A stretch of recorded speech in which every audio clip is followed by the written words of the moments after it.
स्वामी अबा स्त्री परस्परर भरोसा जितिबाकु हेले कौन करबा उचित? आशार आलोकर गत अध्याय पचरा जाइथिबा ए प्रश्नर उत्तर बहु दर्शक सोशल मीडिया जरिया रे दैछंती।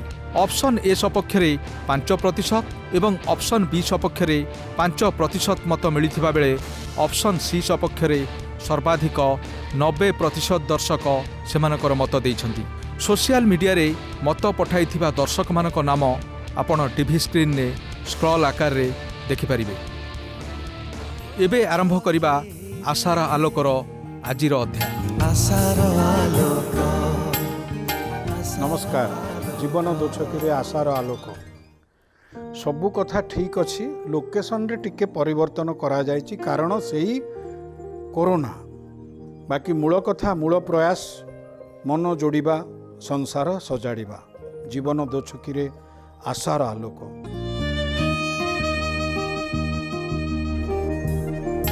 जो आखिरे लुह जगाए से आखि देखे सपन केबे पापर केबे क्षमार कहानी लेखे जीवन जीवन बेलारो लुहार सागरू केही जणे खोजी आणे हस खुशी मुकुता अनेक जीवन दो छके रे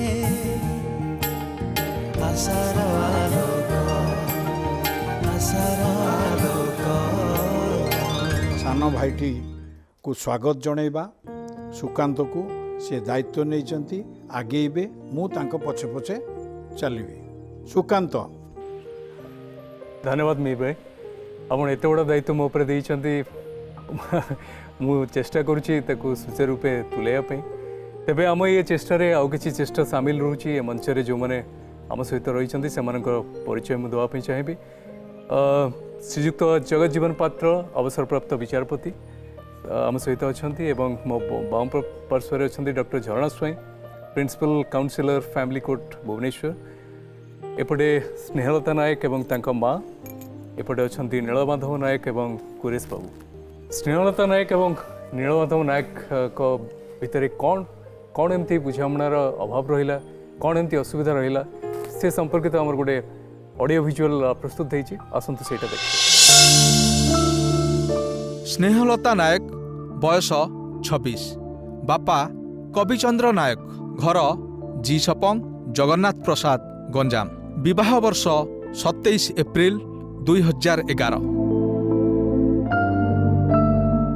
नीलमाधव नायक बयस 40, बापा विजय नायक, घर बारनालिया जगन्नाथ प्रसाद जिला गंजाम, पेशा कपड़ा मिल ले चाकिरी।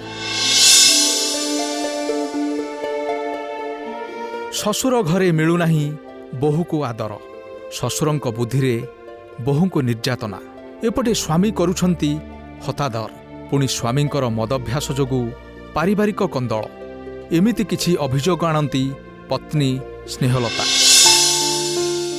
सेपटे नीलमाधव को अभियोग, घरर छोट मोट कथा को मैनेज करि न पारी बारंबार बाप घर को चली आसंती स्नेहलता। बुझामणार घोर अभाव जोगु परिवार मध्यरे कली झगड़ा और अशांति।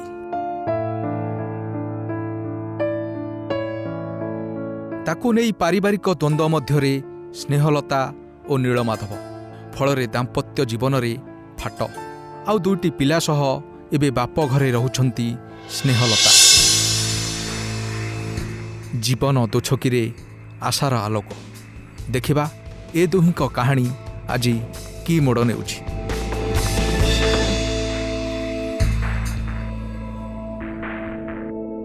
स्नेहलता नायक और नीलमाधव नायक जो जो असुविधा आम से एठिक आसछंती आम पाखु आम से असुविधा संपर्क में बुझा कुरेश बाबू कौन है असुविधा कौन। प्रथम नीलमाधव नायक जे कि स्नेहलतार स्वामी से आम पाखु आसिले एवं कहले मोर विवाह 2011 मसीह होता। विवाह पर आम बहुत दिन भल रहिलु। से जड़े सूरत कर्मचारी, सूरत रे भी उभय रही। औरसरू दुईटी संतान अच्छा से तार किसी असुविधा वर्तमान होती जे कि गंडगोल होला पर तार बापा घरे से रोची। नीलमाधव बाबू हाँ आज्ञा नमस्कार। कहते मु आपन हाँ नमस्कार। तो मु कहया कथा आपणकर ए भरोसा ए मंच उपरे काहेकि आसिला आपन को लागुची जे एठी दी जण जाक मिसी जिवे झगड़ा मेंटी जिवो हाँ आज्ञा लगुची लागुची लगुची काहेकि लागला नहीं मु जहाँ आशा करছি लगुची मिसी प्रथम प्रथम कौन एमती असुविधा थिला ना बाहागर किछि मास परे कि किछि वर्ष परे असुविधा हला कौन हला? नहीं झगड़ा तो हेउला किंतु समाधान हो जाउतिला। एबे 8 मास पर झगड़ा तांग हेकरी तांग घर को से पळेले।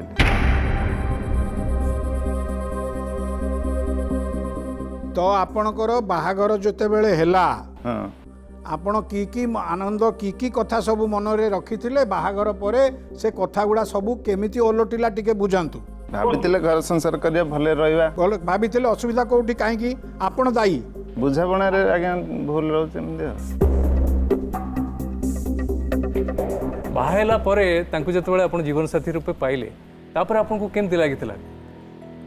नहीं ठीक थिला एबे भी ठीक असंदी खाली एबे मु वर्तमान वाला वर्ष होला मो बाहर पैसा पत्र टे कम रहि जाइछि। पैसा बोली छाड़ी के पळैचंती हाँ से कारण मु जा भाबुछि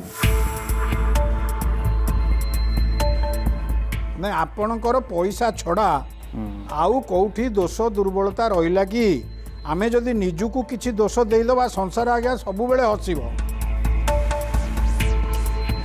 ए जो जहाँ घटिला आपणक जीवन रे आपण निजुकु दोष केबे देइचंती ना स्त्रींकर दोष सबु लागुची? नहीं मोर भी भूल अच्छी से के कौन भूल अछि से भूल पैसा पत्र मोबाइल वर्तमान बरसेला नहीं से स्त्री तबे तबे हमें स्नेहलता को भी जानिबा बाहागर प्रथमे केते दिन तो बहुत भलो थिबो। हाँ बाहाघर तो छोट मोट तो घरे लगी थाए सेति भलो पाइबा थिला से बड़ी हस खुशी रे संसार छुआ चालते। दीटा है ना हाँ दुईटा छुआ प्रथम है। छुआ भी मोर मरीची।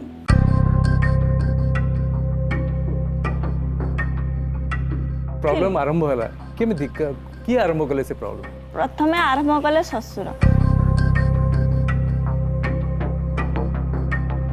ससुर ससुर कले जेतेबेले मो छुआटी मरीगला हेले मु तो मेडिकल गली मेडिकल डॉक्टर जहाँ देले आमे डॉक्टर अनुसार चलिबा जदि छुआटी मरीगला से दोष आमर कौटू रही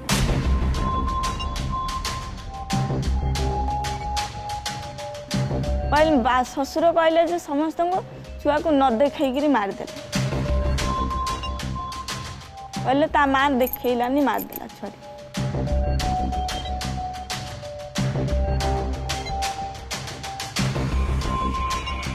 ससुर तो तुम ससुर तुम स्वामी सांगे कहीं समस्या सृष्टि है ससुर जगह तो अलग माँ तमें निजुक स्त्री भली भाविक आसी स्वामी स्त्री एकाठी होइतिल तुम पाखे कौटी असुविधा रहा कहना यही कथा को कौन जो ससुर जो कहले को कौन स्वामी समर्थन कले ना कौन माने तुम?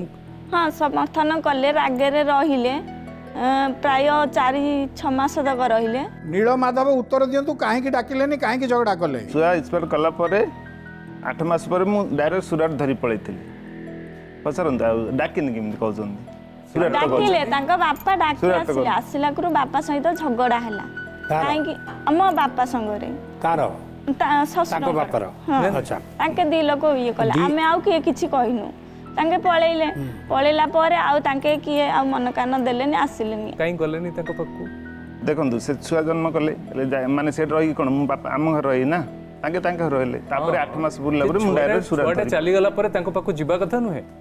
हां जाईची रहिची राती 12 रे जाईची छुआ जन्म हैला बेले मेडिकल रे तांके थिले जाइचंती सांगरे भी जाइचंती ससुर जाइचंती मो भाई जाइची माँ जाइची ताके भी जाइचंती बरमपुर पठेला बाटरे छुआ मरीगला सेठू तांके तांकर पळे आसिले ससुर आमे आम घर को गलु तापरे तांकर से छुआर संस्कार कले तापर 2-3 मास पर डाकी गले आम घर को डाकी गला बापा सहित तांकर झगड़ा हैला। कौन पे झगड़ा होला बापा ए बापा झगड़ा कले जे काई चुच्छारे तू आमको निंदा देलु जे मु मार देली बोली तमे तो समस्त जाइथिला मेडिकल को छुआ को तो डॉक्टर देखिला छुआ किंदी आमे मार देलु बोली दोष दे। मौसी टिके कहिबे आपण जे काहे कि आपण को स्वामी झगड़ा कले तांग सहित कोन घटना कोन? ମୁଁ ପୋଖତା କରିବାକୁ ଆଣିଲି ଆଣିଲି ଛାଡ଼ିଲେ ଧରିକିରି ଆସିଲି ପେନ୍ ହେଲା ମେଡ଼ିକାଲ ଧରିକି ଗଲି ଯେତେବେଳେ ଗୋଟେ ଡକ୍ଟର କହିଲେ ଟାଇମ୍ ହେଇନି ଆଉ ଇଞ୍ଜେକ୍ସନ୍ ଦେଇଦେଲେ 4 ଦିନ ଟାଇମ୍ ଦେଲେ ଆଉ ଗୋଟେ ଡକ୍ଟର କହିଲେ ଯେ ତୁମେ କାହିଁକି ଦେଲ ଭୁଲ ହେଇଗଲା ତୁମର ଆଜି ଏକା ହେଇଯିବ ଛୁଆ ପ୍ରସବ କରିବା ପରେ ଛୁଆଟା ଟିକେ କାନ୍ଦିଲାନି ତାକୁ ଏମିତି ଇଏ କଲି ଆଙ୍କର ସମସ୍ତେ ଯାଇଛନ୍ତି ମେଡ଼ିକାଲକୁ ସମୁଦି ଘର ମୁଁ ଜାଣିନି ହେଇଯିବ ବୋଲି ପ୍ରସବ ଯେମିତି ହେଲା ଛୁଆଟି ସେମିତି କାନ୍ଦିଲାନି ନ କାନ୍ଦିଲାକୁ ସିଏ ଡକ୍ଟର ବାଡ଼େଇଲା କାନ୍ଦିଲାକୁ କହିଲେ ଟିକେ ମହିଳା ଘରରେ ପଶିଯାଇଛି ଛୁଆକୁ ନେଇଯାଅ ବ୍ରହ୍ମପୁର ଏ ମାଉସୀ ଆଜ୍ଞା ସିଏ ତ ପିଲା ଆସିଲା କଷ୍ଟ ଦେଲା ଯନ୍ତ୍ରଣା ହେଲା କାନ୍ଦିଲାନି ସେ ତ କଥା ଇଏ ସବୁ କଥା ଇଏ କଥା ସାଙ୍ଗରେ କାହିଁକି ଯୋଡ଼ିବା କାହାର ସମସ୍ୟା ହେଇଛି ମା ଝିଅ ଜ୍ୱାଇଁର ଝିଅ ଜ୍ୱାଇଁଙ୍କର ଆଜ୍ଞା ଝିଅ ଜ୍ୱାଇଁଙ୍କର କାହିଁକି ହେଇଛି ରେ ତାକୁ ଧର ସେଇଠି ପେଞ୍ଚକୁ ମୋଡ଼ା ଯାଉ ଆଜ୍ଞା ସେରା ତ ବହୁତ ତାଙ୍କୁ ଯୋଉ ନବା ପାଇଁ ଆସିଲେ ସେଠି ଝଗଡ଼ା କ'ଣ ପାଇଁ କଲେ ନେବା ପାଇଁ ବେଲାକୁ ଆମର ସ୍ୱାମୀ କହିଲେ ଯେ ତମେ ଛୁଆ ତ ମେଡ଼ିକାଲରେ ସବିଏ ଥାଇକିରି ମଲା ଆଉ ମୋ ସ୍ତ୍ରୀ କିନି ମାରିଦେଲା ବୋଲି ତମେ ସ୍ୱାମୀ ସ୍ତ୍ରୀ ଦି ଜଣକୁ ଭଲ ପାଉ ଆପଣମାନେ ସବୁ ହଉଛନ୍ତି ତାଙ୍କ ଜୀବନକୁ ନଷ୍ଟ କରୁଛନ୍ତି ମୋତେ ଲାଗୁଛି ସ୍ୱାମୀ ସ୍ତ୍ରୀଙ୍କର କ'ଣ ଝଗଡ଼ା କୁହନ୍ତୁ ଗୋଟେ ଲାଇନରେ କୁହନ୍ତୁ ଅସୁବିଧା ହେଲେ ଟିକେ ଟିକେ କଥାରେ ସେ ଆଣିକିରି ଆମ ଘରେ ଛାଡ଼ି ଦେଉଛନ୍ତି ଆରେ ତାଙ୍କର ପଇସା ଅଭାବ ବୋଲି ଛାଡ଼ି ଦେଉଛନ୍ତି ପରା ସେ ତ ନିଜେ ରାଗି ଘରୁ ପଳାଉଛନ୍ତି। ନୀଳମାଧବ ବାବୁ ହଁ ଆଜ୍ଞା କୁହନ୍ତୁ। ଆପଣ ସିଧା ବର୍ତ୍ତମାନ କୁହନ୍ତୁ ଆପଣ ସ୍ୱାମୀଟି ହଁ ପକ୍କା ସ୍ୱାମୀ ସତ ତ କେତେ କେତେ କେତେ ଦୋଷ ଆପଣଙ୍କର ଅଛି ଏଥିରେ ଯଦି ସତରେ ମିଶିବାକୁ ଇଚ୍ଛା ତମେ କୁହ ନିଜ ଦୋଷ କେତେ ଦୋଷ ତ ମୋର ବି ଅଛି ମୁଁ ମନା କରୁନି ମୋର ଦୋଷ ନାହିଁ କେତେ ଦୋଷ ଅଛି କୁହନ୍ତୁ ଆଗ ନିଜକୁ ଦୋଷୀ କରନ୍ତୁ ତାପରେ ସ୍ତ୍ରୀଙ୍କୁ ଦୋଷୀ କଲେ ମଝିରେ ଗୋଟେ ବାଟ ବାହାରିବ ଆମେ ସମସ୍ତେ ବସିଛୁ ପାଖରେ ଦୂରରେ ଆପଣମାନଙ୍କୁ ବାଟ କଢ଼େଇବା ପାଇଁ ଚେଷ୍ଟା କରିବା ଦୋଷ ଆପଣଙ୍କର ଗୋଟେ ବଢ଼ିଆ ଦୋଷ କହିଲେ ସତରେ କହିବେ ଦୋଷ ହେଲେ ପଇସା ପତ୍ର ମୋ ପାଖରେ ନାହିଁ ସେ ସ୍ତ୍ରୀ ସେଟା ଆପଣଙ୍କର ଦୋଷ ନୁହଁ ଏଟା ତ ଭୁଲ କଥା ସ୍ତ୍ରୀ ଉତ୍ତର ଦିଅନ୍ତୁ ସ୍ତ୍ରୀ ଝଗଡ଼ା କରିବେ ଝଗଡ଼ା କରିଦେଲେ କି ଝଗଡ଼ା ସେଇଦିନ ଝଗଡ଼ା ଯେ କ୍ଷୀର ଗ୍ଲାସଟେ ତାଙ୍କ ବାପା ଦେଇଥିଲେ ଯା ଆଣିଛି ଗାଈ ଏ ତାକୁ ଛାଡ଼ ମା ସିଧା କୁହ ଗାଈ କ୍ଷୀରରେ ତମ ଦୁନିଆ ସଜାଡ଼ି ହବ ନାହିଁ ତମେ କୁହ ଯେ ତୁମର କ'ଣ ଭୁଲ ନା ସ୍ୱାମୀଙ୍କର ସବୁ ଭୁଲ ସିଧା କୁହ ଭୁଲ ତ ଦି ଜଣଙ୍କର ହଉଛି ଜଣଙ୍କର କ'ଣ ହଉଛି ଦି ଜଣଙ୍କ ହାତ ଯଦି ଅଛି ଦି ଜଣ ଦି ଜଣଙ୍କର ଭୁଲ ରହିଛି ବୋଲି ବଢିଆ କଥା ବଢିଆ ଲୋକ ଦି ଜଣ ହାତ ସଫା କରିଦେଲେ ମିଶିଯିବେ ବାସ୍ ତୁମେ କୁହ ସ୍ୱାମୀ କ'ଣ ସଜାଡ଼ିବେ ସ୍ତ୍ରୀକୁ କ'ଣ ସଜାଡ଼ିବେ କୁହ ଏମିତି କ'ଣ ଝଗଡ଼ା ହେଲା ଯେ ଯୋଉଥିପାଇଁ ସେ ପଳେଇ ଆସିଲେ ଏବଂ ବାପ ଘରେ ରହିଲେ ସେଇ ଯୋଉ କ୍ଷୀର ଢଳିଗଲା ସେଥିରେ ତାପରେ ଏଇଟା ବାପା ଭୋଗ ଆମର ଭୋଗ ବସା ହେଉଛି ବିଲ ଭୋଗ ବାପା ବଡ଼ ବୋଉ କହିଲେ ଆଉ ବିଲ ଭୋଗ ଟିକେ ବସେଇ ଦବ ବୋଉ ନାହିଁ କରିଥିଲେ ହେଲେ ବାପା ରାଗି ଯାଇଥିଲେ ଆମର ଯୋଉ ଝଗଡ଼ା ହେଲା କ୍ଷୀର ଢଳା ବିଷୟରେ ସେଥିପାଇଁ ବାପା ଦୀପଦ କହିଲେ ଆଙ୍କେ ବି କହିଲେ ଅଭଦ୍ର ଭାଷା ଦୁନିଆ ପ୍ରକାର ମୁଁ କିଛି କହୁନଥିଲି ନେଇକିରି କହିଲି ମୁଁ ଆମ ବାପା ଘରୁ ପଳେଇ ବାପା କହିଲେ ଯିବ ଯାଅ ସ୍ନେହଲତା ଯାହା କହୁଥିଲା ସିଏ ମଦ ଖାଇ ଇଏ ମାରପିଟ କରେ ସୋଦାସୋଦି କରେ ତା ମାଆକୁ ଏଇଠି ରହିଛି କଥାଟି ଏଇଟେ କଥା ନା ସେଇଟାକୁ ସିଏ କହୁନାହାନ୍ତି ନାଇଁ ଆଜ୍ଞା ମଦ ତ ଖାଏ କିନ୍ତୁ ଟେନସନ୍ ଏମିତି ବେଳେ ବେଳେ ଗୌରବର କଥା ନା ମଦ ଖାଇକିରି କ'ଣ ସ୍ତ୍ରୀଙ୍କୁ କେବେ ଗୋଟେ ଧକ୍କା ପକେଇ ନାହାନ୍ତି ହଁ ବାଡ଼ିଛି ଦି ଥର ବାଡ଼ିଛି ଆଉ ନହେଲେ କି ମଦ ଖାଇଲେ ଆପଣ ନାଇଁ ମଦ ବି ବାଡ଼େଇନି ପୁଅକୁ ବାଡ଼େଇଲା ହେଲି ସେଦିନ ବାଡ଼େଇଥିଲି ତମେ ତ ପୁଅକୁ ବାଡ଼େଇଲା ବୋଲିକି ସ୍ତ୍ରୀ କି ବାଡ଼େଇ ଦେଲ ପୁଅକୁ ବାଡ଼େଇଲା ବୋଲିକି ତମେ ସ୍ତ୍ରୀ କି ବାଡ଼େଇ ଦେଲ ପୁଅକୁ ଏତେ ଭଲ ପାଉଛ ସେ ସ୍ତ୍ରୀ ଯାଇଛି 8 ମାସ ହେଲା ତମେ ତାକୁ ଦେଖିବାକୁ ବି ଯାଇନ ଯାଇଛି ଆଜ୍ଞା 4 ଥର ଯାଇଛି ଦେଖିବାକୁ ଥରେ ଦିଥର ନାହିଁ 4 ଥର ଡାକି ବି ଆସିଛି ଆସିନାହିଁ କ'ଣ 4 ଥର ଯାଇଛି ଡାକିବା ପାଇଁ ଆସିଛନ୍ତି ଘରେ ଆସିଛନ୍ତି ଚାଲ ବୋଲି ଡାକୁଛନ୍ତି ଯଦି ସେ ଘରେ ଥିବ କିଏ ଯଦି ଫୋନ କରିବ କୋଉଠି ଅଛୁ ନା ମୁଁ ଅନ୍ୟ ଜାଗାରେ ଅଛି ଆଚ୍ଛା ତମ ବାପା ମା କହିକି ଯାଇଛନ୍ତି ବୋଲି କହିବା ପାଇଁ କ'ଣ ଖରାପ ଲାଗୁଥିଲା ବାପା ଫୋନ କଲେ କହିବେ ମୁଁ ଭାବସାରେ ଅଛି ଶୁଣନ୍ତୁ ଫାଷ୍ଟ ଯୋଉ ଗଲି କହି ଯାଇଛି ଏବେ ଗୁଜୁରା ଲକଡାଉନରେ ମୁଁ ଘରେ କହିନି ଯାଇଥିଲି ଘରେ ନ କହିକି ଶ୍ୱଶୁର ଘରକୁ ଗଲା କିଛି ଗୋଟେ କାରଣ ଥିବ କାହିଁକି ଘରେ କହିଲନି ବାପା ମା ମନା କରୁଥିଲେ ତୁମକୁ ଆଣିବା ପାଇଁ ସ୍ତ୍ରୀ ପାଖକୁ ଯିବା ପାଇଁ ସାର୍ ଶୁଣିବେ ଟିକେ ସାର୍ ଇଏ ଦି ଜଣଙ୍କ ଭିତରେ ବିଲକୁଲ ଝଗଡ଼ା ନାହିଁ ନାଇଁ ଏ ଟିକେ ଆମ ଶୋରେ ଆସି ଫଟୋ ଉଠେଇବାକୁ ଆସିଛନ୍ତି ବିଲକୁଲ ଝଗଡ଼ା ନାହିଁ କୁହନ୍ତୁ ଅଛି ଝଗଡ଼ାଟା କ'ଣ ଅଛି ତ ଜାଣିବା ପାଇଁ ଦରକାର ମୁଁ ତ କହୁଛି କ୍ଷୀର ଢଳିଲା ପରେ ଝଗଡ଼ା କଲେ ଝଗଡ଼ା କରିକିରି ତାଙ୍କ ବାପା ପଳେଇଲେ ପଳେଇଲେ ଯାଇକରି ସେ ବୋଉ ସାଙ୍ଗରେ ସାନ ବୋଉ ସାଙ୍ଗରେ କଥା ହଉଛନ୍ତି ତାପରେ ସିଏ ପଳେଇ ସିଏ ରାତି ହେଇଗଲା राति पर जाइकिरी से मद पीकिरी आसिले ତାଙ୍କ ପାଖରେ ପଇସା ନାହିଁ ମଦ କେମିତି ପିଉଛନ୍ତି କହୁଛନ୍ତି ପଇସା ନାହିଁ ମଦ କୋଉଠୁ ଆସୁଛି ପଇସା କୋଉଠୁ ଆସୁଛି ମୁଁ ଜାଣିନି ପଇସା ମାତ୍ର ଘରେ ଖର୍ଚ୍ଚ କରିବାକୁ ଛୁଆ ମାଗିଲେ ପଇସା ନାହିଁ ବୋଲି କହୁଛନ୍ତି କିନ୍ତୁ ମଦ ମଦ ପାଇଁ ପିଇବାକୁ ଅଛି। ତାଙ୍କୁ ପଇସା ମିଳୁଛି ତା ଉତ୍ତରଟା ମାଗ ଏଇଟା ତା କେମିତି ହଉଛି? ଉତ୍ତରଟା ମାଗ ଶୁଣନ୍ତୁ ଏବେ ଯୋଉ ଲକଡାଉନ ସମୟରେ ତାଙ୍କ ଘରୁ ଯାଇଥିଲି ସେ କଥାଟା କହୁଛନ୍ତି ଏବେ ତ ସମସ୍ତେ ପ୍ରୋବ୍ଲେମ ଅଛି ନା ନା ନା ତ ଆପଣ କଥା ଭୁଲାନ୍ତୁନି ସାହିତ୍ୟ ପ୍ରଶ୍ନରେ ଇଂରାଜୀ ଉତ୍ତର ଦିଅନ୍ତୁନି କଥାଟା ହେଲା ମଦ ମଦ ପିଇବାକୁ ପଇସା କୋଉଠୁ ଆସେ ଆମକୁ ଟିକେ ବାଟ ବତାନ୍ତୁ ଆମେ କରିବା ସାର୍ ଯେତେବେଳେ 31 ମାସ 31 ତାରିଖରେ ଯେବେ ସେ ଘରକୁ ଆସିଲେ ସେବେ ଲକଡାଉନ ନଥିଲା ସେବେ ପଇସା ଥିଲା ତାପରେ ଯୋଉ ଲକଡାଉନ ହେଇଗଲା ତାପରେ ସାର୍ ପଇସା ନାହିଁ ନାହିଁ। ତେଣୁ 31 ମାସ ଯୋଉ 31 ତାରିଖ ବେଳକୁ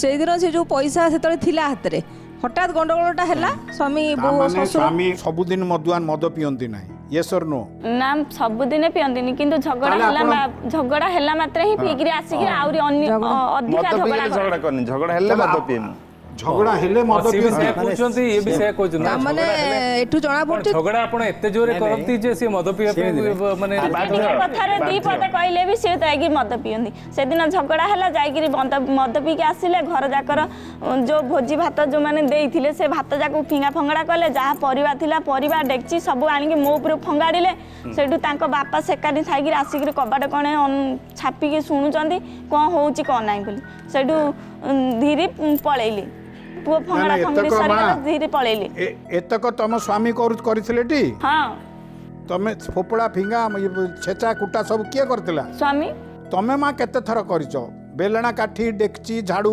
ସତ ନା କହିବ ମୁଁ କରିନି ସତ କହିବ ସତ କହୁଛି ମୁଁ କେବେ ମୁଁ ତାଙ୍କୁ ହାତ ଉଠେଇ ମାରିନି ଝାଡୁ ଦୂରରୁ ଫୋପାଡ଼ି ନା ନା ମୁଁ କେବେ ତାଙ୍କ ଉପରେ ମନେ ପକା। ଫୋପାଡ଼ିନି ନାଇଁ ମନେ ସେ ପକା। ଆଜ୍ଞା ସେ ସେମିତି କରିନାହାନ୍ତି ନିଜୁ ନିଜେ ମୁଣ୍ଡ ବାଡ଼ଉଛନ୍ତି ରାଗିଗଲେ ନିଜୁ ନିଜେ ମରିବାକୁ ଯାଉଛି ଗୋଟେ ଚେତା ବୁଡ଼ି ଯାଇଥିଲେ ମୁଣ୍ଡ ବାଡ଼ି ବାଡ଼ି ଇଏ ତ ଆହୁରି ଡେଞ୍ଜର ଇଏ ତ ଆହୁରି ସେ ଡେଞ୍ଜର ନିଜୁ ନିଜେ କ୍ଷତି କରିବାକୁ ଚାହୁଁଛି ମତେ କାହିଁ କ୍ଷତି କରିବାକୁ ଚାହିଁନାହାନ୍ତି ପର୍ଯ୍ୟନ୍ତ ତାହେଲେ ଆପଣମାନେ ସବୁ ବୁଝିବାର ଲୋକ ବାଟଟା କାଢିକି ମିଶୁନାହାନ୍ତି ଆମମାନଙ୍କୁ କାହିଁ ବସେଇକିରି ଏଠି କରୁଛନ୍ତି ଏତେ କଷ୍ଟ ଦଉଛନ୍ତି ଏତେ ଭଲ ସ୍ତ୍ରୀଟା ଆଁ? ସେ ଏମିତି ରାଗିଲେ ମାନେ ଯୋଉ କାଳି ଯୋଉ କହୁନାହାନ୍ତି ଦୁର୍ଗା ରୂପ ସେ ବାହାର କରୁଛନ୍ତି ମାନେ ଦେଖିଲେ ଡର ନିଜୁ ନିଜ ମୁଣ୍ଡ ବାଡ଼େଇବ ଠିକ, ଠିକ। ନିଜୁ ନିଜେ ମରିବାକୁ frustration ହେଲେ ଚାହିଁବ କଣ ବାଳ କରିବ? ଧରିବ ମିଚୁ ଆରାମ ପଡ଼ି ଦୂରେଇ ହବ ଏ ଲୋକ ଡର ଲାଗୁଛି ଯୋଉ ପ୍ରକାର ରାଗୁଛି ଦୁର୍ବଳିଆ ଝିଅଟେ ତମେ ତାପରେ ଯଦି ତାକୁ ତାର କଥାଟା ବୁଝିବନି ତାର ଯୋଉ ତା ଭିତରେ ଯଦି ଫ୍ରଷ୍ଟ୍ରେସନ ଆସିବ ସେ କ'ଣ କରିବ ନାଇଁ ଆଜ୍ଞା ସବୁ ତ ବୁଝାଉଛି ଯେ ତ ରାଗିଗଲା ମାନେ ଝଗଡ଼ା ହେଲା ସେ କାହିଁକି ପୁରା- ରାଗ- ସେ ନିଜୁ ରାଗିବା ନିଜେ ପର୍ଯ୍ୟନ୍ତ ଚିହ୍ନି ମୁଁ କଥା କାହିଁକି ନା, ତମେ ଯେମିତି ରାଗିଲେ ଯାଇକି ମଦ ପିଇ ଦଉଛ ସିଏ ରାଗିଲେ ସେମିତି ବୋଲି ଝଗଡ଼ା ମଣିଷର କାହା ରାଗ ନାହିଁ, ସମସ୍ତେ ସମସ୍ତେ ରାଗ। ଏବେ ଆମେ ଯୋଉ ସ୍ନେହଲତା କହିଲେ ତାଙ୍କ ଶ୍ୱଶୁର ଯୋଉ କ୍ଷୀର ଢାଳିବା କଥା ଯୋଉ ରାଗରୁଷାର କଥା ଏବେ ଆମେ ତାଙ୍କୁ ଏଇ ମଞ୍ଚକୁ ଡାକିବା କୁରେଶ ବାବୁଙ୍କୁ ମୁଁ ଅନୁରୋଧ କରିବି ଟିକେ ମଞ୍ଚ ଛାଡ଼ିଲେ ଆମେ ନୀଳମାଧବ ବାବୁଙ୍କ ବାପାଙ୍କୁ ଏଇ ମଞ୍ଚକୁ ଡାକିବା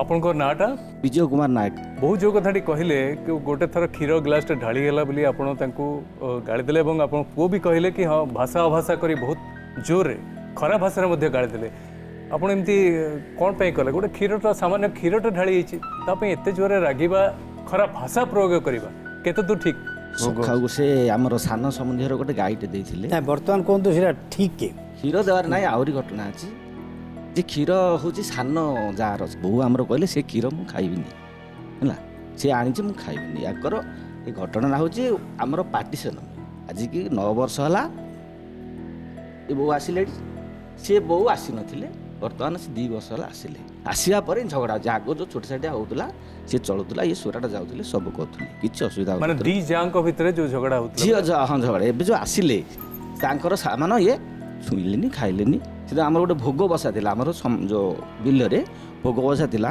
ମୁଁ କହିଲି ଏଇଟାକୁ ସେ ବୋଉକୁ କହିଲି ତମେ ଆଜି ଯାଇକି ଭୋଗଟେ ବସେଇଦେବ ଆଉ କ୍ଷେତ୍ରପାଳ ଆଣିବ ସେ ଆସିଲା ବେଳକୁ ଖରଟାରେ କ୍ଷୀରରେ ଧଳିଛି ଆଉ ଭୋଗ ବସେଇ ନାହାନ୍ତି ବୁଝିଲେ ଝିଅ କାହିଁକି ଭୋଗ ବସେଇଲେନି ଆଉ କ୍ଷୀର ଯାହା କାହିଁକି ଢାଳିଲେ ନା ମୁଁ ତମର କିଛି କରିବିନି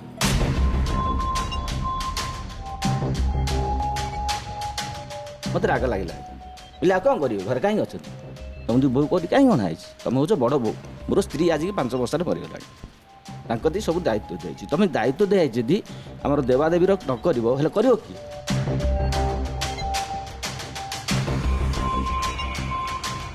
ଆଜ୍ଞା ଭାଇ ମୋତେ ଯଦି ଅନୁମତି ଦେବେ ଆଜ୍ଞା। ଯଦି ଏ କଥାଟି ପୁରା ଶୁଣିବା ତାହେଲେ ଏଇଥିରେ ଅଧ୍ୟାୟଟି ସରିଯିବ ଆଜ୍ଞା କଥା ହେଉଛି जे आमे पिला बेलू शुणीचु शाशु बोहूंक भितर समस्या हुए कल हुए आज्ञा शाशु नाहांती ଶ୍ୱଶୁର ନାହାନ୍ତି ଶାଶୁ ଶ୍ୱଶୁର ନାହାନ୍ତି। ବୋହୂଙ୍କ ଉପରେ ହୁଏ ନାହିଁ ସାର୍ ଏମାନେ ସତ କଥା କହିବେନି ଏମାନେ ଅଭିନୟ କରିବା ପାଇଁ ଆସିଛନ୍ତି ଏଠିକି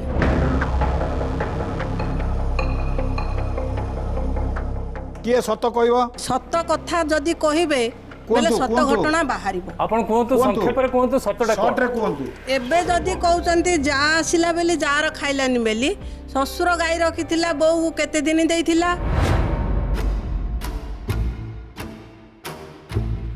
ଏଇଟା ଗୋଟେ କୋଉ ଶ୍ୱଶୁର ଗାଈ ରଖି ଯେ ଆପଣ ଥିଲା ମୋ କ୍ଷୀର ତାଙ୍କୁ ଶ୍ୱଶୁର ଆଜ୍ଞା ଦିଅନ୍ତି ଯୋଉ ଗାଈଟା ବା ରଖିଥିଲି ଚାଉଳ ଯୋଉ ଆସେ ସେଥିରେ ମଧ୍ୟ ତାଙ୍କର ଭାଗ ନଥାଏ ପ୍ରଥମରେ ଡେଲିଭରି ହେଲା ପ୍ରଥମ ଘରୁ ମୋ ଶାଶୁ କହିଲା କ୍ଷୀର ଛୁଆ ଟିକେ ଯେତେବେଳେ ଖାଇଲେ ଛୁଆ ଝିଅ ବୋଲି ମରିଲା, କିଛି ଖାଇଲାନି ଯେତେବେଳେ ଶ୍ୱଶୁର କହିଲା ମୋ ଝିଅ ବୋଉ ଯୋଉ- ଦେହରେ ରକ୍ତ ନାହିଁ କିଛି ହଁ କ୍ଷୀର ଖାଇବ ବୋଲି ସେଇ ମୋ ସକାଶେ ଯୋଉ ସିଏ ଝିଅ କଲାନି। ମରିଲା ସେ ଝିଅ ପେଟରେ ଝଗଡ଼ା ତାଙ୍କର ସେ ଟଙ୍କା ତ କ୍ଷୀରରୁ ଦେଲାନି ଆଉ ମୁଁ ସବୁ ଜାଗା କାହିଁକି ହେଲେ ଯାର କ୍ଷୀର କାହିଁକି ଖାଇବି ଯେତେବେଳେ ମୋ ଶ୍ୱଶୁର ଯେତେବେଳେ ନିଜ ଗାଈର କ୍ଷୀର ଦେଲେନି ମୁଁ ଯାହାର କ୍ଷୀର କାହିଁକି ଖାଇବି? କାହିଁ ଖାଇବି ନାଇଁ ନାଇଁ ଶୁଣ। ସେ ସେତିକି କଥା କଥାରେ ନୁହେଁ। ଶ୍ୱଶୁର ରାଗିବାର କାରଣ ଏଇଟା ଏଇଟା ଏଇଟା ଗୋଟେ କଥା ନୁହେଁ ଯେ ସ୍ୱାମୀ ସ୍ତ୍ରୀର ଝଗଡ଼ା ଦେହରେ କୋଉଠୁ ଆସିବ ଆଶା ସେଇଟା- କା ଘରେ ସ୍ୱାମୀ ସ୍ତ୍ରୀ ଚଳୁନାହାନ୍ତି ଯେ ଟିକେ କଥାରେ ନେଇକିରି ଶ୍ୱଶୁର ଘରେ ଛାଡୁଛନ୍ତି ଅଟୋ କରିକି ନେଇକିରି ମୁଁ ପିଠା ଦେଇକି ଯାଉ ଯାଉ ଅଟୋ କରିକି ନେଇକିରି ପୁଅଟାକୁ ଶ୍ୱଶୁର ଘରେ ଛାଡ଼ି ଦେଇକିରି ପଳେଇ ଆସିଲି ଆପଣଙ୍କର କଣ ସବୁ ଦୋଷ ବୋହୂଙ୍କର ଅଛି ନା ପୁଅଙ୍କର ବି କିଛି ଦୋଷ ଅଛି ଆପଣଙ୍କୁ କଣ ଲାଗୁଛି କାହାର ଉଭୟର ଅଛି ଉଭୟ ନାହିଁ କଣ ସଂକ୍ଷେପରେ ପଏଣ୍ଟ ୱାଇଜ କୁହନ୍ତୁ ଆଜ୍ଞା? ବୋହୂଙ୍କର କଣ ଦୋଷ ଅଛି ପୁଅଙ୍କର କଣ ଦୋଷ ଅଛି? ବୋଉଙ୍କର ଦୋଷ ଅଛି ଯେ ଶ୍ୱଶୁରକୁ ମୁଁ ଆଉ ଖାଇବାକୁ ଦେବିନି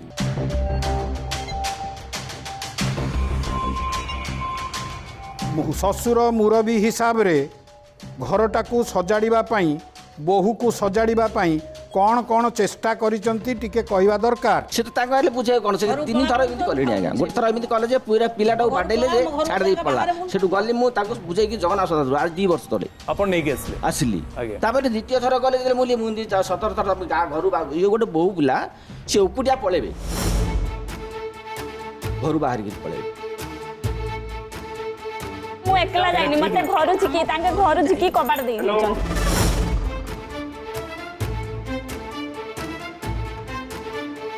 ଆଜ୍ଞା ଛୁଆଟା କ'ଣ କଲା ବାଡ଼େଇଲେ ସିଏ ଶୁଣ ପିଲା ଯେତେବେଳେ ବାଡ଼େଇଲା ମୁଁ ପଚାରିଲି କ'ଣ ପାଇଁ ବାଡ଼େଇଲ ନା ସେ ପିଲା ଦରକାର ନାହିଁ ସେ ଦୁନିଆ ପ୍ରକାର କହିଲା ଦୁନିଆ ପ୍ରକାର ମୋତେ ରାଗ ଆସିଲା ମୁଁ ବାଡ଼େଇ ଦେଲି ତାକୁ ବୋଲି ଆଉ ଯଦି ତମେ ଏମିତି କହୁଛ ତମେ ଜହାରି ନହେଲେ ହଁ କବାଟ ବି ମୁଁ କହିଲି ନା ଜହାରି ଏମିତି କହିଦେଇଛି ମାନେ ଯାଅ ଭାରି ଘରୁ ବାହାର କରିଦେଇକି କବାଟ ମାରିଦେବ, ଏଇଟା କଣ ଠିକ କଥା ଶୁଣ, ପିଲାକୁ ଘରେ- କଣ ଆଚ୍ଛା ମା କେବେ ଆପଣଙ୍କୁ ବାଡ଼େଇ ନାହାନ୍ତି ଆପଣଙ୍କ ମା ଛୋଟବେଳେ ଆମେ ତ ବହୁତ ମାଡ଼ ଖାଇଛୁ ବାଡ଼ି ତ ଚୋଟେଇଛି ମାନେ ବାଡ଼ି ସେଠୁ ସାର୍ ଫୋନ କରିଦେଲେ ତମ ଝିଅ ଗଲା ହାରି ମୁଁ ଆସି ପାରିଲିନି ତା ବାପା ପଠେଇଲି ତା ବାପା ସାଇକେଲରେ ଜଗନ୍ନାଥ ପ୍ରସାଦ ଆଜ୍ଞା ଆସିଲେ। ସେଇଠି ଜଗନ୍ନାଥ ପ୍ରସାଦ ପିଲାକୁ ବାଡ଼େଇଲା ଶୁଣ, ପୁଅ ଶୁଣ। ବାଡ଼େଇଲା ଆଚ୍ଛା ମୋତେ କହିବେନି ତମ ବାପା ଏଠି ତମ ପୁଅ ମୋତେ ବାଡ଼ଉଛି କାହିଁକି ବୋଲି ମୋତେ ପଚାରିବେ 3-4 ଥର ଏମିତି ଆପଣ ତ ଅଛି ନା କରିଛନ୍ତି, ଶ୍ୱଶୁର ଘରକୁ କହିଲେ ତ ପଳେଇଛନ୍ତି। ପଦେ ଯିବେ ତାପରେ ବି ହଠାତ୍ ଘର ବାହାର କରୁଛନ୍ତି। ତାପରେ ବି ଆପଣଙ୍କ ପ୍ରତି ହଠାତ୍ ବାହାର ସେତିକି କରିବା ଭଲ ଘରୁ। ପାଇବା ଥିବ ମୁଁ ଯାଇ ବା ଡାକି କିଛି ଧରି ତ ଆସିଛି। ଥିବ ନହେଲେ କାହିଁକି ସେ ଯାଇକି ଆପଣଙ୍କୁ ଆଣିବା ପାଇଁ ହଁ ଚେଷ୍ଟା କରୁଛନ୍ତି ହଁ ହଉ ଯାହା ହେଲା ହେଲା ପଳେଇବା ବୋଲି କହିଲେ ମୁଁ ପଳଉଥିଲି ଆପଣ ସିଏ କହିସାରିଲେ ସମାଧାନ ତାପରେ ହେଇକି ଆପଣ- ପଳେଇ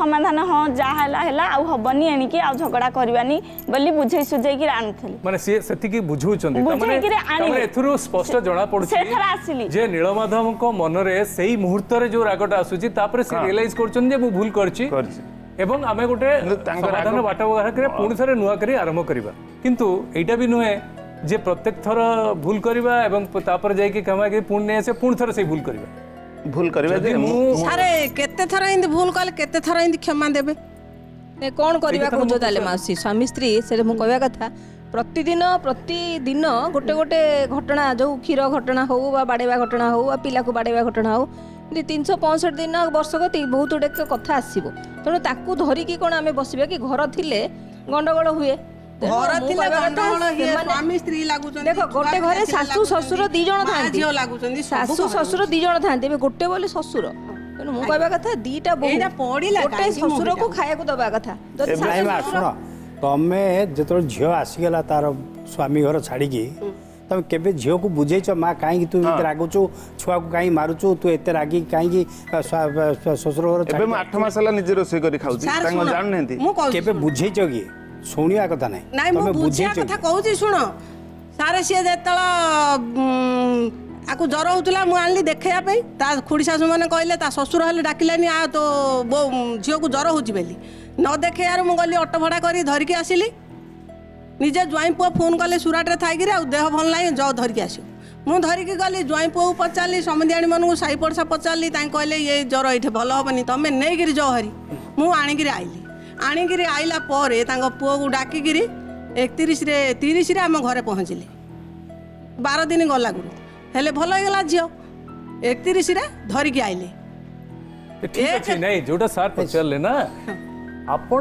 कौन बुझेइचंती झील को देखंतु आपण भी जने स्त्री आपण भी केबे बहु थिले आपण भी दाम्पत्य जीवन थिबो क्षेत्र में सही अनुभव रु कौन बुझेइचंती देख मां कि एमती एमती झगड़ा हुए ताकू तू मन देनी बा किछि तो गोटे आपण ताकू बुझेइथिबे जे केमिति रागिया कथा नहीं माने झील को बहुत प्रकार बुझेइची किंतु जोई ओलटा मते गाली करछि अभद्रगिरी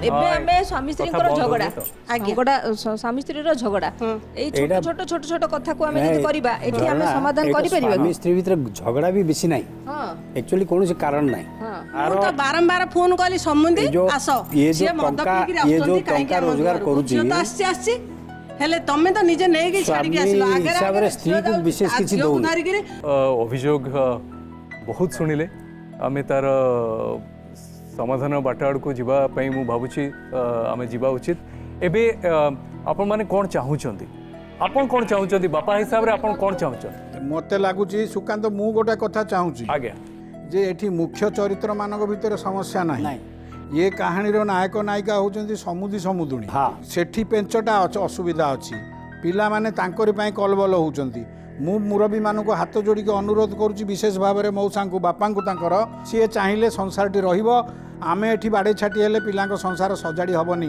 मु भूल कहली कि आज्ञा नहीं नहीं ठीक नहीं एकदम ठीक कथा मीर भाई आपण ही सजाड़ीबे आपण माने मुरबी लोक वयस्क लोक आपण माने निज पिला मानकर भविष्यत एमती नष्ट केमिति न हबो सेटा सब प्रकार राग रस को भूली निज निज भितर जहाँ जहाँ असुविधा रही से सबू को भूली केमिति गोटे बाट बाहर करवा केमिति किछि किछि कथा निजर दोष मानि नबा मार्गशीर मास सरला परे आसिले मोर जो पाली कर हाइछि से पाली मोर सरला परे आसिले बो को ना पे आपण चाहउचंदी बड़ बो हिसाब रे से घरर किछि दायित्व नो या तो घरर किछि दायित्व नो 5 वर्ष नौतिले को होतला कि एबे काई नौ ना घरर दायित्व नो 5 वर्ष आज के नौतला से नौतला न मोस्त्री परिया परे से नौतला ना के नौतले तमने आपण कहउचंती से बहु हिसाब रे द्वितीय बहु आसिया जो झगड़ा कर हां द्वितीय बहु आसिला परे 5 वर्ष धरि के से बाटे काम करथले अच्छा तमे काई भाग कर दउनो कामटा भाग होई सालेनी भाग पचारी कर दलो भाग बंटा हे गलानी ठीक अछि भाग बंटा भाग जो बंटा हला मु रहिबी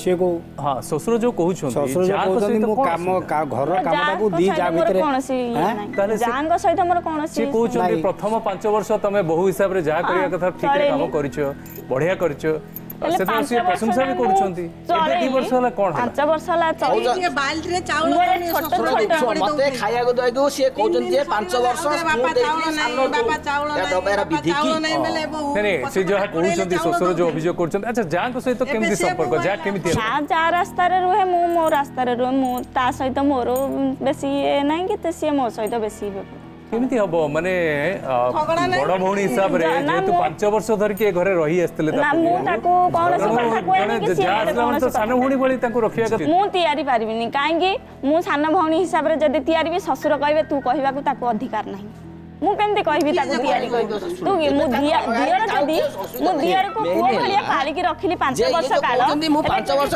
छोट भूल कला मु जदी ताको पदे कथा कहबी से कहबे जे तू कहबा को हबनी मते स्नेहलता गोटे लाइन ने कहतु आपण एते गुडा अभियोग कले आपण ससुर को ये कले प्रकृत में बर्तमान स्वामी सहित आपण जो छाड़ी पड़े से स्वामी सहित झगड़ाटा मुख्य कथा ना ससुर सहित से घर झगड़ाटा मुख्य कथा जो आपण घर छाड़ी आस ना मो झगड़ाटा मो स्वामी मोर बुझुना आंक भितर असुविधा है कि बाहागर पर स्वामी रहिले सूरत रे बहु रहिला ससुर पाखे तेणु से भितर कंफर्टेबिलिटी आसुनी अंडरस्टैंडिंग ठीक भाव में बजाई हो पारिनी तेणु एबे जेहेतु से सान बहु आसिला सान बहु एबे किछि दिन रहू एबे तमे जाओ सूरत रे रुह कि स्वामी को पाखे रुह छुआ दीटा बड़ हेले दुर्बल शरीर गोटे झील जेहेतु गेलारे बढ़ी शरीर दुर्बल ससुर घर कम दीटा छुआ दायित्व नहीं कि से चिड़चिड़ा हो जाऊँ संभाली पारुनी ତେଣୁ ଏଇ ପରିସ୍ଥିତିରେ ସି ଏବେ ଟିକେ ତାକୁ ରେଷ୍ଟ ଦରକାର, ଟିକେ ତାକୁ ସ୍ୱାମୀର ସାହାଯ୍ୟ ଦରକାର। ତେଣୁ ତମେ ଏବେ ଶ୍ୱଶୁର ଟାଣ ଅଛନ୍ତି, ତେଣୁ ସିଏ ଏବେ ବୋହୂ ସହିତ ରହିପାରିବେ। ଆଉ ବେଳକୁ ବେଳ ଶ୍ୱଶୁର ଯେତେବେଳେ ନରମା ପଡ଼ିବେ ସେତେବେଳେ ଦି ବୋହୂଙ୍କର କର୍ତ୍ତବ୍ୟ ତାଙ୍କ ସେବା କରିବା। ସିଏ ଏବେ ଟାଣୁଆ ଅଛନ୍ତି, ଏବେ ସାନ ବୋହୂ ପାଖେ ରୁହନ୍ତୁ। ତମେ ଦି ଜଣ ଯେହେତୁ ଝଗଡ଼ା କରୁଛ ବେଶୀ, ତମେ ଦି ଜଣ ଏକାଠି ରୁହ, ଯୋଉଠି ରହିବ, ସୁରତରେ ରହିଲେ ରୁହ, ଭୁବନେଶ୍ୱରରେ ରହିଲେ ରୁହ। ଏବେ ପିଲା ବି ବଡ଼ ହେଲେଣି, ସେମାନେ ପାଠ ପଢ଼ିବେ, ତାଙ୍କର ଦାୟିତ୍ୱ। ତାପରେ ମୂଳରୁ ଯେଉଁ ନୀଳମାଧବ ଆଉ ଗୋଟେ ଅଭିଯୋଗ କଲେ ଯେ ଏବେ ଯେହେତୁ ତାଙ୍କ ପାଖରେ ପଇସା ନାହିଁ ସେଥିପାଇଁ ସେ ରହୁଛନ୍ତି, ଏଇଟା କ'ଣ ସତ କଥା?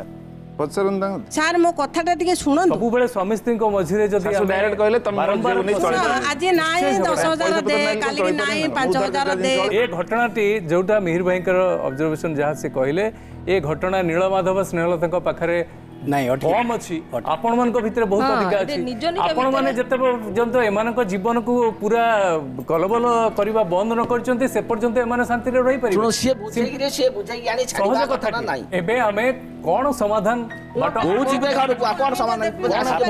ଆପଣ କୁହନ୍ତୁ କ'ଣ ସମାଧାନ କଲେ? ଆପଣ କ'ଣ ଚାହୁଁଛନ୍ତି? ଶୁଣ ସୁକାନ୍ତ, ଆଜ୍ଞା ମୋତେ ଏଠି ଦୂରରୁ ଦେଖିକିରି ମୋ ମନ ଯାହା କହୁଛି, ଏ ମଉସାଙ୍କ ଦ୍ୱାରା ସବୁ କଥା ସମାଧାନ ହେଇପାରିବ।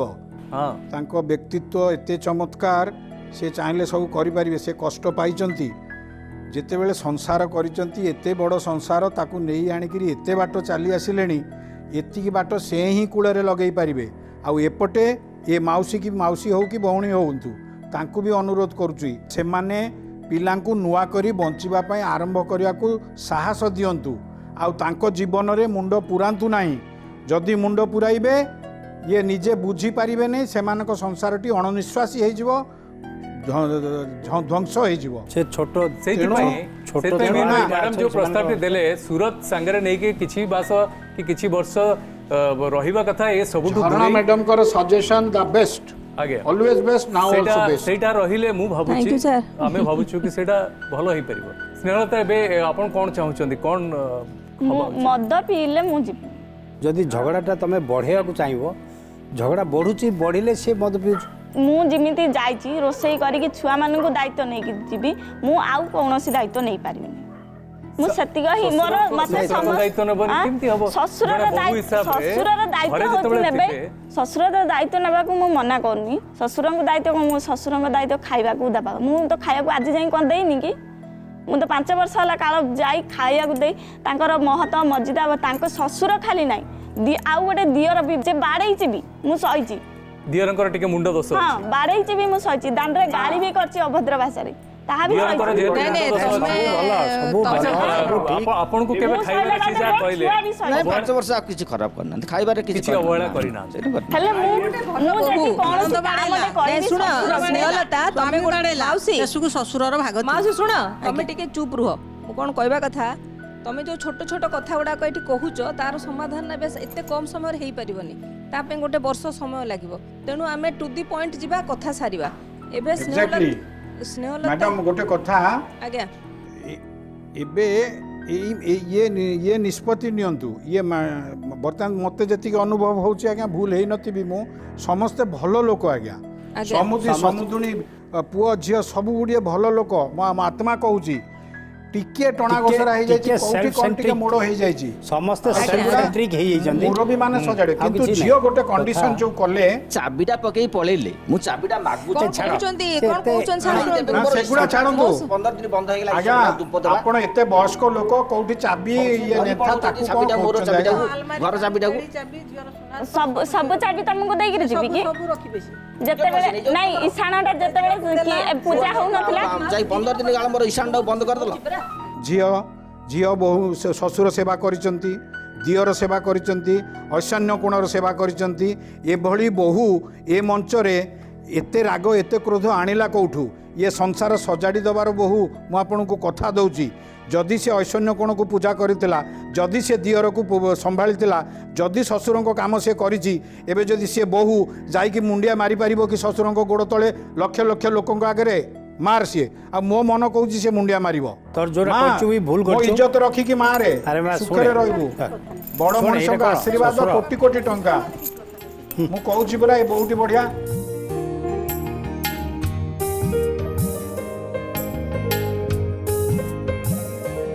ତାର ବଳ ପାଉନି ଏସବୁ ସମ୍ଭାଳିବାକୁ ସଦାଳ ଟେନସନ ମାନେ ସେଇଟା ହଉଛି ତମେ ଯେହେତୁ ପାଖରେ ରହୁନ ସେଥିପାଇଁ ଟେନସନ ହଉଛି ତମେ ଛାଡ଼ି ଦେଇକି ପଳଉଛ ସୁରତ ସେ କେମିତି ରହିବ ଛୋଟ ଝିଅଟେ ଶ୍ୱଶୁର ଘରେ ଦିଦିଟା ଛୁଆ ଶ୍ୱଶୁର ଦିଅର ନଣନ୍ଦ ସମସ୍ତଙ୍କ କଥା କେମିତି ତମେ ବୁଝିବ ବୁଝିବା କଥା କି ନାହିଁ? ତାର ଚେହେରା ଦେଖୁଛ ତ ସେ କେତେ ଦୁର୍ବଳ ଚେହେରାଟେ ଝିଅଟା ଦୁର୍ବଳିଆ ଦିଟା ଛୁଆକୁ ସମ୍ଭାଳୁଛି ଦିଟା ଛୁଆକୁ ସମ୍ଭାଳୁଛି କି ନାହିଁ ଆଜ୍ଞା ଦିଟା ଛୁଆକୁ ସମ୍ଭାଳୁଛି ତା ସ୍ୱାମୀଟା ବହୁତ ଦୂରରେ ଅଛି ତା ପାଖରେ ସ୍ୱାମୀ ନାହିଁ ତମ ପାଖରେ ତମର ସେବା କରିକି ରହୁଥିଲା ତମ ପାଖରେ ତମର ସେବା କରିକି ରହୁଥିଲା ତା ଛୁଆ ଦିଟା ଯେଉଁ ହେଲେ ସେମାନଙ୍କର ବି ସେବା କରୁଥିଲା ଆଉ ତାର ଗୋଟେ ଦିଟା ଭୁଲକୁ ତମେ ଯଦି ଏତେ ଜୋରରେ ଧରିବ ଧରୁନି ଯେ ମୋର ଈଶାନଟା ହଉଛି ବନ୍ଦ ଜୋରରେ କରିଦେଲି ଧରିକି ତାକୁ ଯଦି ମୁଁ ଯେହେତୁ ମୋ ସ୍ତ୍ରୀ ଥିଲି କଣ ବନ୍ଦ କରିଦେଇ ଦାଦା ଇଏ ପୁଅ ମାରିବ, ସବୁ- ତମେ ସବୁ ଇଏ କଥା ସବୁ ଦୁଃଖ ସବୁ ମନ୍ଦିରଟାକୁ ନିଜ ବନ୍ଦ ମନର କରିଦେବେ। ବ୍ୟଥା ସବୁ ଏଠି ବାହାରିଲାଣି ଏବଂ ସବୁ କଥା ଗୋଟେ ସମାଧାନ ଆଡ଼କୁ ଯାଉଛି ବୋଲି ଲାଗିଲାଣି ଯେହେତୁ ଆମ ପାଖରେ ମୁରବୀ ଅଛନ୍ତି ଆମ ପାଖରେ ନୀଳମାଧବଙ୍କ ବାପା ଅଛନ୍ତି ଏବଂ ସ୍ନେହଲତାଙ୍କ ମା ଅଛନ୍ତି ସେମାନେ ତାଙ୍କର ମୁରବୀ ପଣିଆରେ ଏମାନଙ୍କୁ ଆଗକୁ ବାଟ କଢ଼େଇ ନେବେ ଏବଂ ଗୋଟେ ସୁନ୍ଦର ସଂସାରଟେ ଗଢ଼ି ଉଠିବ ମୁଁ କ'ଣ ଛୋଟିଆ କଥାଟେ ପଚାରିବି ଆପଣଙ୍କୁ ଯେ ସବୁକିଛି ଆମେ ଶୁଣିଲୁ ଆପଣଙ୍କ ମନରେ ଯେଉଁ କଷ୍ଟଟି ହେଇଛି ସେଇଟା ବି ଶୁଣିଲୁ ଏବଂ ଆପଣଙ୍କୁ ବହୁ ଯେଉଁ ଶ୍ୱଶୁରକୁ ଯେମିତି କରିବା କଥା ସେବା ଯାହା ବି ସତ୍କାର ସେଟା ମଧ୍ୟ ଶୁଣିଲୁ ତେଣୁ ଛୋଟ ଛୋଟ ଭୁଲକୁ ଆପଣ କ୍ଷମା କରିଦେଇ ଗୋଟେ ଆଗକୁ ବଢ଼ିବାର ବାଟ ଦେଖିବେ ଦି ଜଣ ଅଛନ୍ତି ବୋଉ ଜଣେ କରିବନି ଘର ଦି ଜଣ ତ କରିବେନି ଇଏ ବି ଭାଗ ନେବ ନା କରିବ ନା ବିଲକୁଲ। ତାକୁ କୁହାହବ ଆକୁ କୁହାହବ ବର୍ତ୍ତମାନ ଆମର ଶ୍ରାଦ୍ଧ ହବ ଆଉ ପୋପେ ଅମାବାସ୍ୟା ଉଭୟ ଯାଇକିରି ସେ ଇଶାଣରେ ସେଦିନ କାମ କରିବେ ମୋର ଏତିକି ଅନୁରୋଧ ବାସ୍ ସଂସାରଟାକୁ ଯଦି ଲମ୍ବା ବାନ୍ଧି ରଖିବାକୁ ଚାହୁଁଛନ୍ତି ମୁଁ ଟିକେ ପଶିବି ଆଜ୍ଞା, ମୋର ଆଜ୍ଞା। ବହୁତ ଗୁଡ଼ା ଏପିସୋଡ଼ରେ ବହୁତ ଅନୁଭବ ହେଲାଣି ତ ମୁଁ ରଖିପାରୁନି ଆଜ୍ଞା, ଆଜ୍ଞା। ବାଣ୍ଟିବା ପାଇଁ ଚାହିଁବି ମୁଁ ଝିଅକୁ ସପୋର୍ଟ କରିବି ଝିଅ ଯେଉଁ ପଦେ କଥା ଉଠେଇଥିଲା ସେ ଯଦି ମଦ ପିଇବେ ମୁଁ ଯିବି ନାହିଁ ମୁଁ ତା ସାଙ୍ଗରେ ଅଛି ନୀଳମାଧବ ତାଙ୍କ ସ୍ୱାମୀ ମୁଁ ମଦ ପିଇବିନି ମଦ ନା ପିଇବିନି। ଏମିତି ନା ଏମିତି କ'ଣ ମଦ କହିକି ମଦୁଆ କେବେ ମଦ ଛାଡ଼ନ୍ତି ନାଇଁ କେମିତି କୁହାଯାଏ ଆପଣ କେମିତି ଜାଣିବେ ମୁଁ ମଦ ପିଉନେଲି ସେଟା ତମେ କୁହନ୍ତୁ। ବାପାଙ୍କ ମୁଣ୍ଡ ଛୁଇଁକି କହିପାରିବ ବାପର ପୁଅ ହଁ କହିବି ବାପାଙ୍କ ମୁଣ୍ଡ ଛୁଇଁ କୁହ ମୁଁ ଆଉ ମଦ ପିଇବି ନାହିଁ ମୁଁ ଆଉ ମୁଣ୍ଡ ମଦ ଛୁଇଁ ପିଇବି କୁହନ୍ତୁ। ନାହିଁ ଆଉ ତାଙ୍କୁ ବାଡ଼ାବାଡ଼ି କରିବି ନାହିଁ ବିରାଇ କଲେ ବାସ୍ ଆପଣ- ହେଲା ଆଜ୍ଞା ହଁ, ହେଲା ବାଃ ବଢ଼ିଆ ବଢ଼ିଆ ଏ ମଉସାଙ୍କୁ ଅନୁରୋଧ ସେ ଦି ଜଣଙ୍କୁ ଏକାଠି ବସାନ୍ତୁ ବହୁତ ଦିନ ହେଲା ଅଲଗା ବସୁଛନ୍ତି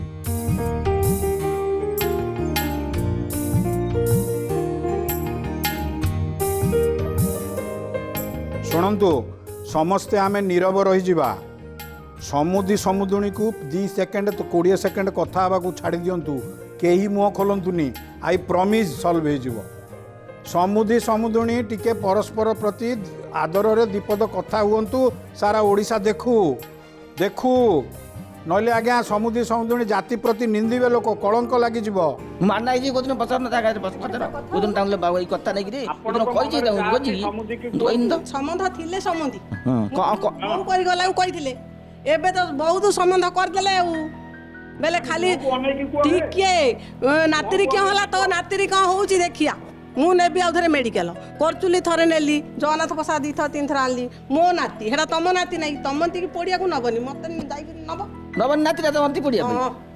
ମତେ ଖାଲି ପଡ଼ିବ ଆଜ୍ଞା ତମତିକି ବି ପଡ଼ିବ ନାତି ପଡ଼ିବନି ଆଜ୍ଞା ନାଇଁ ସେଇଟା କ'ଣ ଠିକ୍ କି ହଁ?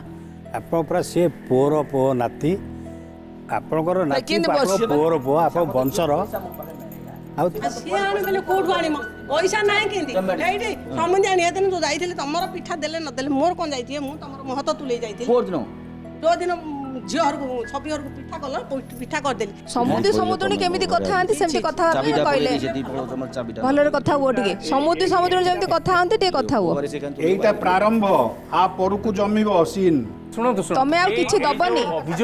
ଅଭିଯୋଗର ଫର୍ଦ୍ଦ ଅଭିଯୋଗର ଯେଉଁ ଚିଠା ଆପଣ ଆରମ୍ଭ କରିଲେ ଇଏ ସରିବ ନାହିଁ ଛୋଟ ଛୋଟ କଥାକୁ ଯଦି ଆମେ ଧରି ବସିବା ତାହେଲେ ଆମେ ଆମ ଝିଅ ଜ୍ୱାଇଁ ବା ପୁଅ ବୋଉକୁ ଏକାଠି ଦେଖିପାରିବା ଏବେ ଶୁଣନ୍ତୁ ଶାଶୁ ଆମେ ଯଦି କହୁଛନ୍ତି, ମୁଁ ନିଜ ସବୁବେଳେ ତମକୁ ସିଏ ସେଇଟା ତମେ ଚାହୁଁଛନ୍ତି। ଆସନ ବର୍ଷକୁ ତାହେଲେ ଯାଏ। ସେମାନଙ୍କ ଜୀବନ ନଷ୍ଟ ହେଇଯିବ ଆଜ୍ଞା ବର୍ଷକୁ ଶୁଣ ଯାଏ ଆସନ। ଗୋଟେ କିଛି ଝିଅ help ବାହା କରୁନି। କଲେ ଆମ ସମନ୍ଧି ଆମେ ଚଳୁଛୁ ସେ ନା ନାହିଁ ଝିଅକୁ ସେଟା ଅଲଗା ଜ୍ୱାଇଁକୁ ଅଲଗା କରିକିରି ଝିଅକୁ ଯିବି ବେଲେ ଶାଶୁ ଘରକୁ ବାଡ଼େଇଲେ ଯିବି ବେଲେ ବାଡ଼େଇଲେ ଶୁଣ ତମେ ଦଉଛ ବୋଲି ଯୋଉ କହୁଛ ଏବେ ପୁଅ ଜୋଇଁ ଝିଅ କହୁଛନ୍ତି ତମେ ଏବେ କିଛି ଦିଅନି ନାଇଁ, ମୁଁ କିଛି ସେମାନେ ଚଳିବେ ତମେ ଏବେ ତମର ପୁଅ ବାହାଘର ଯୋଜନା କର ଆଚ୍ଛା ଏବେ ସୁରଟ ନେବା ପାଇଁ ତମେ ରାଜି ତ ବର୍ତ୍ତମାନ ତ ପୁଅ ପଢୁଛି ଏବେ ଲକଡାଉନ ସମୟ ମୁଁ କୁଡ଼ିଆ ଦେବି 4-5 ଲକଡାଉନ କ'ଣ ଲକଡାଉନ ତ କଲାଣି ହେଲେ ମୋତେ ସୁରତ କୁ ଯିବା ପାଇଁ ବହୁତ ଗୁଡ଼ାଏ ବହୁତ ହଁ, ଲୋକ ଏବେ ତ ତ ସବୁ ଗଲେଣି ବସ୍- ସୁରତ ହୁଁ, ବସ୍ରେ ବସ୍ ବହୁତ ଜଣ ଗଲେଣି। ଗଲେଣି ବହୁତ ଗୁଡ଼ାଏ ଫ୍ଲାଇଟ୍ରେ ବି ସବୁ ଗଲେଣି ହଁ ବହୁତ ଜଣ ଗଲେଣି ନାଇଁ ତାଙ୍କ ଭିତରେ ଏବେ ଯୋଉ ମୁଁ 8-10 ଗଣ୍ଡଗୋଳଟା ଦିନ ହେଇଛି ରହିବି, ଏବେ ଆମର ସେ ଯୋଉ ସାଙ୍ଗେ ସାଙ୍ଗେ ମନ ପଳେଇଗଲେ ରହିବି, ଅସୁବିଧା ତାପରେ ଯିବୁ। ବୋହୂକୁ ନେଇକି ଆସନ୍ତୁ ଘରେ କିଛି ଦିନ ରୁହନ୍ତୁ ତାପରେ ନିଜ ଭିତରେ ଅଣ୍ଡରଷ୍ଟାଣ୍ଡିଂ ହେଲେ ସେ ସୁରତ ଯିବେ ପୁଣି ଆସିକି ପିଲାଙ୍କୁ ନେଇକି ନେଇ ଯିବେ।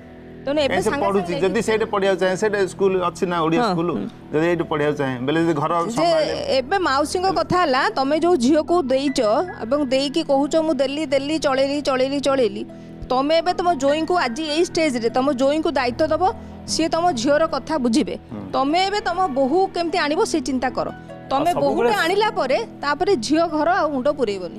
ଶାଶୁଘରୁ ଛାଡ଼ ସେ ଯାଉ ହଁ ଚଳୁ ତମେ ଦେଖ ଆଜ୍ଞା ଦୂରରୁ ଥାଇକି ଦେଖ ଆଜ୍ଞା ହଁ ଭଲ ଚଳୁଛନ୍ତି କି ନାହିଁ ଦେଖ ନିଶ୍ଚୟ ଚାଲିବେ କାହିଁକିନା ପୁଅ ଚାହୁଁଛି ଶ୍ୱଶୁର ବି ଚାହୁଁଛି ଆଜ୍ଞା ହଁ ବୋହୂ ବି ଚାହୁଁଛି ଆଜ୍ଞା। ଆଉ ଖରାପ ହବାର ଯଦି ସେ କିଛି ଭିତରେ କ'ଣ ନାହିଁ। ଅସୁବିଧା ହେଲା କହିବେ ଝିଅ କହିବେ ମତେ ଏମିତି ଅସୁବିଧା ହଉଛି ଆମେ ଯୋଉ ସ୍ନେହଲତା କିଛି ବସୁଛନ୍ତି ସମସ୍ତେ। ବହୁତ ସମୟ ଧରି ଆମେ ଅନ୍ୟମାନଙ୍କ କଥା ଶୁଣିଲେ ସେ ଚୁପ୍ ହେଇକି ବସିଛନ୍ତି ଏବେ ନୀଳମାଧବ ବାପାଙ୍କୁ ଛୁଇଁକି କହିଲେ ସେ ଆଉ ମଦ ପିଇବେନି କି ପାଣାପାଣି କରିବେନି ଏବେ କ'ଣ ଅସୁବିଧା ଅଛି ଆଉ ତମର ଆଉ କ'ଣ କ'ଣ ଅସୁବିଧା ଅଛି ଅସୁବିଧା ବା କ'ଣ ଚାହୁଁଛନ୍ତି କିନ୍ତୁ ତାଙ୍କେ ହେଲେ ରାଗିବେନି ଯୋଉ ପ୍ରକାର ରାଗୁଛନ୍ତି ମୁଣ୍ଡ ଖରାପ ମୋ ସୁନା ରୂପା ଯୋଉ ବନ୍ଧା ପକେଇଛନ୍ତି ମୋ ଦିନକୁ ଦିନ ମୋ ସୁନା ରୂପା ଏବେ ମୁଁ 2 ମାସ ତଳେ ଗୋଟେ ମାଳି ବିକିକିରି ମୁଁ ବାକି ସୁଝିଛି ସେଇ ଯୋଉ ସୁନା ଗହଣା ସେ ବାପ ଘରୁ ଆଣିଥିଲେ ସେଇଥିରେ କ'ଣ ଗୋଟେ ଝିଅମାନଙ୍କର ଗୋଟେ ମାନସିକତା ଥାଏ ଏଇଟା ମୋ ବାପ ଘର ଦେଇଥିଲା ମୋତେ ଚଳିବା ପାଇଁ ମୋ ସ୍ୱାମୀ ମୋତେ ଚଳେଇ ପାରିଲାନି ମୁଁ ବନ୍ଧା ପକେଇଲି ତେଣୁ ତା ମନ ଭିତରେ ଗୋଟେ ଅଭିମାନ ରହୁଛି ତେଣୁ ତମେ ସ୍ୱାମୀ ହିସାବରେ ତମେ କହିବ ନାଇଁ ତୋ ବାପ ଘରୁ ଯୋଉ ଜିନିଷ ଆଣିଥିଲୁ ବନ୍ଧା ପକେଇଛୁ ମୁଁ ଆଜି ନହେଲେ କାଲି ତତେ ଆଣିଦେବି ସେଇଟା କହିଲେ ତା ମନଟା ଟିକେ ଶାନ୍ତି ହେବ।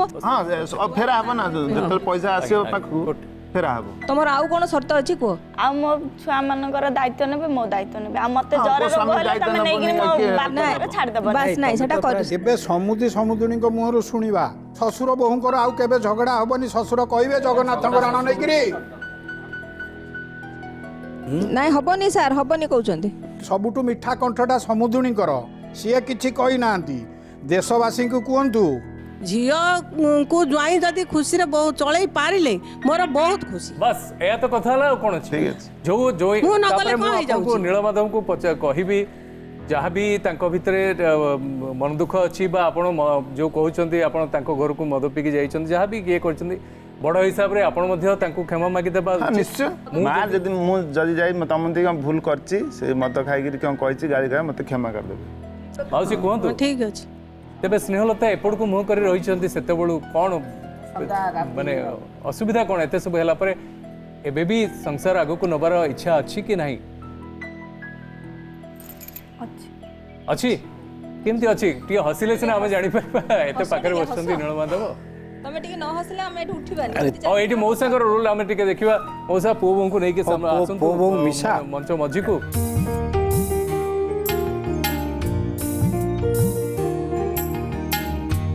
ଆମେ ସଂଯୁକ୍ତା ମ୍ୟାଡାମକୁ ଅନୁରୋଧ କରିବୁ ଯିଏକି ତାଙ୍କର ଫ୍ୟାମିଲି କାଉନସିଲର ଏ ମଞ୍ଚକୁ ଆସିବା ପାଇଁ କାହିଁକିନା ତାଙ୍କର ଉଦ୍ୟମ ବଳରେ ସେମାନେ ଏଠିକି ଆସିପାରିଛନ୍ତି ଏବେ ଆମେ ଚାହିଁବା କି ସ୍ନେହଲତା ଏବଂ ନୀଳମାଧବ ପୁଣି ଥରେ ତାଙ୍କ ଜୀବନ ଯାତ୍ରା ଆରମ୍ଭ କରନ୍ତୁ ନୂଆ କରି ଆରମ୍ଭ କରନ୍ତୁ ତେଣୁ ଫୁଲମାଳା ଟିକେ ଅଣାଯାଉ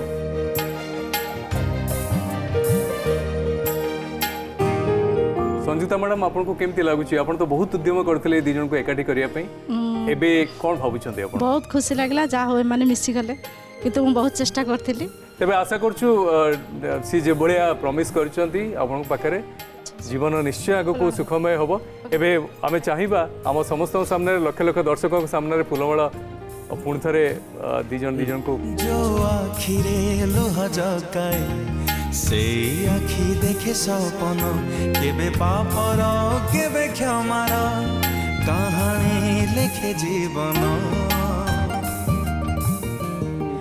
जो आखि एटा एटा होची आजिर ये समुदी समुदिनीकर जो आरंभ मु कही नथिली खेल समुदी समुदुणीकर बहुत भल लगिला आज ये अध्याय रे आम जिते स्नेहलता एवं नीलमाधवंकर कहानी आरंभ करूँ से कष्ट समस्त मन थिला एवं समस्त मन रे क्षोभ भी थिला तबे शेष रे जहाँ भी हो गोटे खुशी रे सब जिनस सरी एवं नुआखरी से जीवन आरंभ कर गोटे पण नहीं एवं निज पाखे निजे प्रमिश करछंती कि जहाँ भी किसी भूल बुझामणा अच्छी से सब को आम दूरे नुआ करी गोटे सुंदर घर संसार आगे गढ़ा तेणु आमर विश्वास अच्छी एमती ये मंच गोटे सुंदर खुशीर मुहूर्त एमती सब बेले दे समस्त जीवन रे आज विदाय दिंतु नमस्कार।